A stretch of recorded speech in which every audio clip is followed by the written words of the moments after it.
Bonjour, nous sommes le jeudi 4 novembre 2021 avec une journée qui semble bien se passer, si ce n'est qu'on a eu en cette matinée quelques brumes, quelques brouillards qui sont petit à petit en train de se dissiper.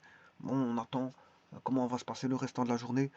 Mais en tout cas, bon, il n'y a pas tout à fait beaucoup de brouillard, il y en a très, très peu. Mais voilà, c'est une petite brume, c'est une petite brume. De toute façon, on a à l'approche de l'hiver, et à l'approche de l'hiver, on a de plus en plus voilà, voilà, de brouillard qui apparaît, qui apparaît. Alors, on demande ici de résoudre l'équation valeur absolue de moins 2x plus 3 égale 4. Alors, je vais faire l'étude complète par le modèle homographique. Alors, il s'agit bien sûr d'une droite, vous l'avez constaté. Vous savez que la valeur absolue de ax plus b, si vous avez fait quelques exercices voilà, sur x plus b, vous savez qu'ax plus b c'est une droite, et quand vous prenez ceci, la valeur absolue, vous allez avoir un espèce de v. Alors, maintenant, le v va dépendre du a. Ben, si on est plus petit que 1, ben, le a s'écarte comme ceci, par rapport à la valeur absolue de x, et si le a est plus grand que 1, ben, là on a quelque chose qui, un v qui se referme. Bon, le a qui s'ouvre, c'est quand le a est plus petit que 1. Bon, si le a égale 1, on a la valeur absolue de x. Hein. Et si a est plus petit que 1, plus grand, parce que j'ai déjà pris plus petit, je l'ai déjà pris. Si c'est plus grand que 1, mais ça, ici, ça s'ouvre. Et là, ça se referme. Pour le a plus grand que 1. Alors, je vais vous montrer par exemple un exemple. Là, je prends valeur absolue de 5x. On va prendre 2x. Ça, c'est 2x. Bon, bien sûr, je vais le faire par rapport à x. Bon, je crée d'abord x. Hein. Il l'appelait R. Alors, je vais créer 2R, 3R, 4R, 5R. Alors, je vais mettre directement 10R. Voilà. Et que ça se referme. Alors ça, c'est quand le A est plus grand que 1. Maintenant, si le A est plus petit que 1, j'aurai un demi R,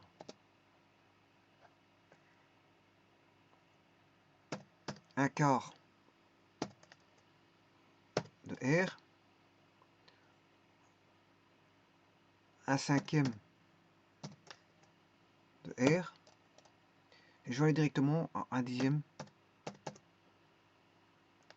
de R. Bon, c'est ce que je vous avais dit. Ça s'écarte. Bon, donc ça c'est la première chose à voir. La seconde chose, c'est que moi je ne veux pas partir de la... je peux faire un modèle homographique à partir du modèle habituel, usuel qui est x, ou du modèle valeur absolue de x. Bon, et je vais faire mon choix. Je vais partir de celui-là. C'est celui-là qui va m'intéresser. Bon, et l'autre, bon, tant pis, je ne le fais pas.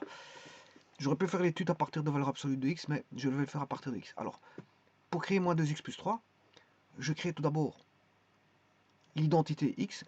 Bon, et ça, c'est une fonction spéciale, je vous le dis tout de suite. Pourquoi? Bah, parce que tout d'abord, c'est la bisectrice. C'est la bisectrice qui va passer un cadran numéro 1 et cadran numéro 4. C'est-à-dire, tout ce qui va concerner x va concerner y en manipulation. Puisque y égale x, c'est une fonction identité.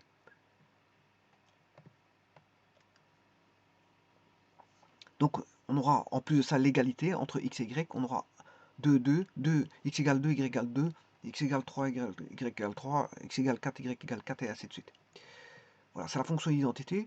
Et il faut savoir que toute manipulation sur x se fera sur y, parce que y égale x. Ensuite, je vais multiplier par 2, x. Alors ça, je vous ai dit que, comme c'est la fonction identité, ben, il y a une manipulation soit sur x, ou sur y. Alors, si je fais une manipulation sur x, en fait, on divise les x par 2. Par contre, si on voit la manipulation sur y, on multiplie les y par 2. Parce que c'est la fonction identité, c'est comme ça. Voilà. Une manipulation sur x, fait en sorte qu'on a une manipulation sur y. Donc, je vais créer 2x. Voici. Alors, on peut voir que si je mets un point A, un point B et un point C, on peut voir que le coefficient angulaire de la droite orange qui est x, mais fait 1. Parce que c'est 1x. Une fois x, c'est le coefficient angulaire, ça fait 1. Mais en d'autres termes, si vous regardez les carrés là, BC divisé par CA, c'est, bon, 4 moins 2, 4 moins 2, ça fait 2 unités. Et 4 moins 2, ça fait 2 unités. 2 divisé par 2, ça fait 1. Le coefficient angulaire vaut 1.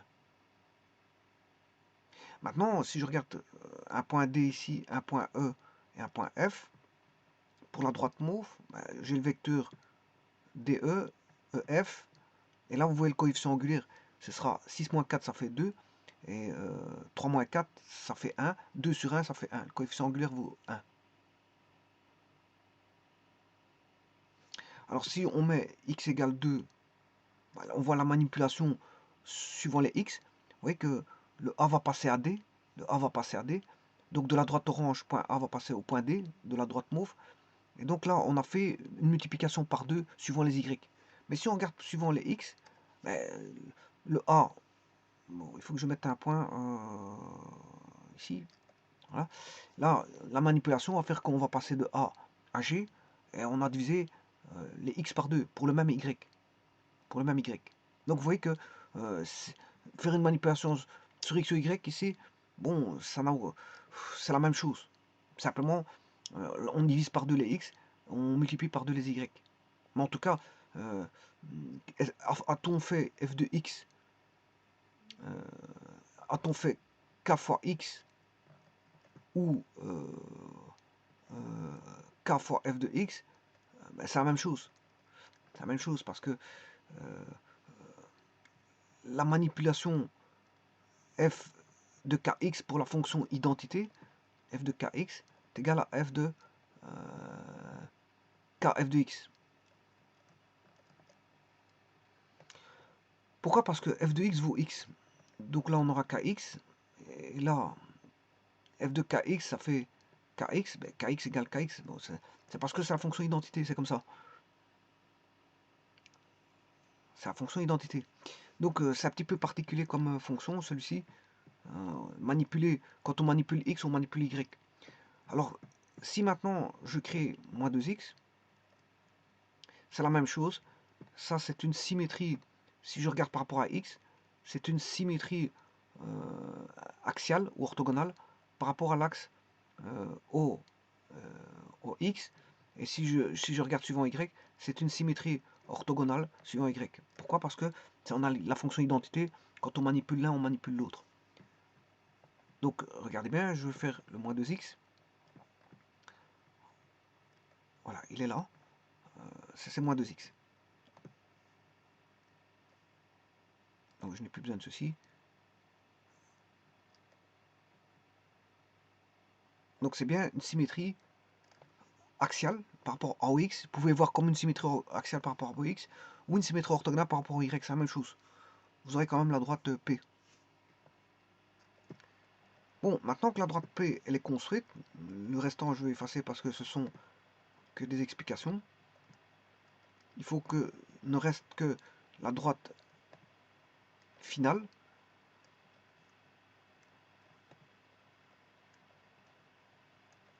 Voilà, ça c'est le point, la droite P. Et maintenant la dernière transformation, eh bien, on va créer moins 2x plus 3. Alors, pour avoir ceci, la manipulation qui va être réalisée, on part de moins 2x. Donc c'est moins 2x moins 3 demi. Ça veut dire qu'ici, on va faire un décalage de 1,5 unité vers là, comme on a un moins, on manipule les x ici. C'est f de x moins a. Donc on décale de a l'unité vers là.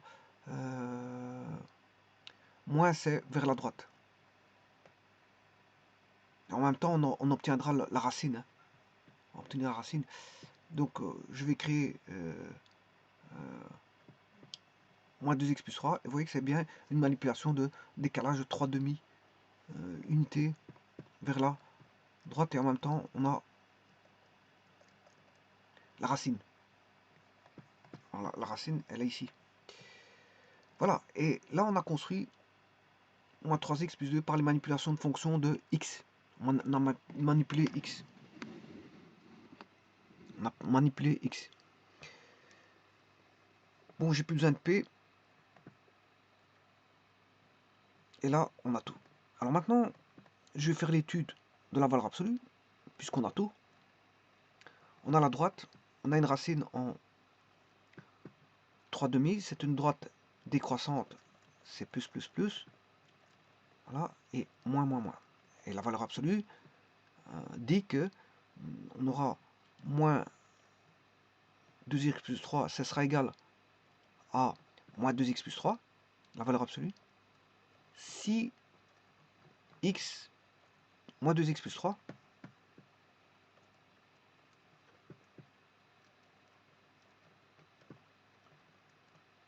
est plus grand ou égal à 0, c'est-à-dire moins 2x plus 3 plus grand ou égal à moins 3. Et comme quand on prend les opposés dans le changement de signe, donc 2x plus petit ou égal à 3, donc x plus petit ou égal à 3/2. Donc quand x est plus petit ou égal à 3/2, ben on a moins 2x plus 3. Voilà. Maintenant, pour l'autre côté, ben, on aura l'opposé de moins 2x plus 3 si moins 2x plus 3 est strictement négatif, c'est-à-dire je continue ici, hein, moins 2x plus 3 plus petit que 0, ça veut dire que moins 2x plus petit que moins 3, 2x strictement plus grand que 3, x strictement plus grand que 3/2. Voilà, donc quand c'est plus grand, strictement plus grand que 3/2, on a l'opposé de moins 2x plus 3. Donc ça veut dire qu'on a une droite décroissante. Hein. On a une droite décroissante. Pour avoir la valeur absolue, il faudra la redresser là où c'est négatif. En prenant l'opposé. Et l'opposé de moins 2x plus 3, c'est 2x moins 3. Donc on aura la droite 2x moins 3.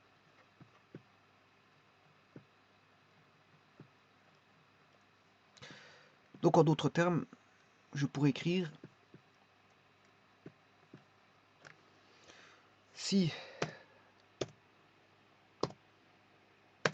x est plus petit que ou égal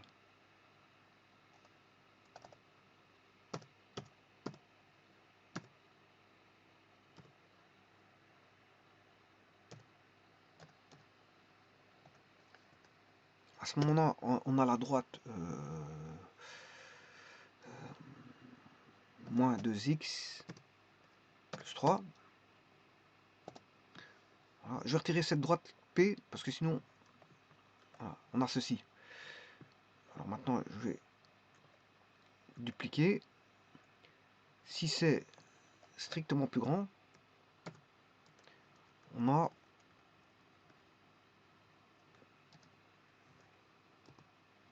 l'opposé.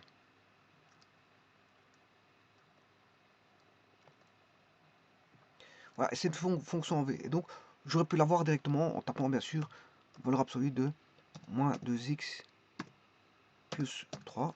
Voilà. Vous voyez que ça, c'est la fonction directement moins 2x plus 3. Voilà. Donc, maintenant, il faut résoudre l'équation en disant que ça doit être égal à 4. Bon, égal à 4, il suffit de tracer y égale 4. Les intersections, vous les avez au niveau graphique de cette droite-là avec celle-ci et de cette droite-là avec celle-ci. Voilà. Donc c'est moins 0,5 et 3,5. Alors on va chercher ça, bien sûr, pas en résolvant algébriquement, en allant chercher le tableau. Voilà. Il suffit de faire égal 4 dans la bonne zone. Alors ça c'est la droite qui fait comme ceci. Quand est-ce que c'est égal à 4? Mais je prends cette équation-là. Moins 2x plus 3 égale 4. Alors ça fait 4.3, ça fait 1. Donc x égale moins 1,5. Donc j'ai une première solution. 4 sur moins 2. 4 moins 1, je m'excuse. 4 moins 1, enfin c'est 4 moins 3. 4 moins 3. 4 moins 3, ça fait 1. Et x, il va rester moins 1,5. Donc voici la première racine. Voilà, moins 1,5. C'est ce que GeoGebra disait ici, puisqu'on a moins 1,5. Et la seconde, pour avoir 3,5, mais vous résolvez l'autre partie. Et l'autre partie, c'est 2x plus moins 3 égale, on prend cette partie-là, on va chercher égale 4. Quand c'est égal à 4, donc c'est 2x égale 4 plus 3, ça fait 7. X égale 7 demi. Donc solution, c'est moins 1 demi. 7 demi. Donc 7 demi sera 3,5. Et là, vous avez les deux solutions.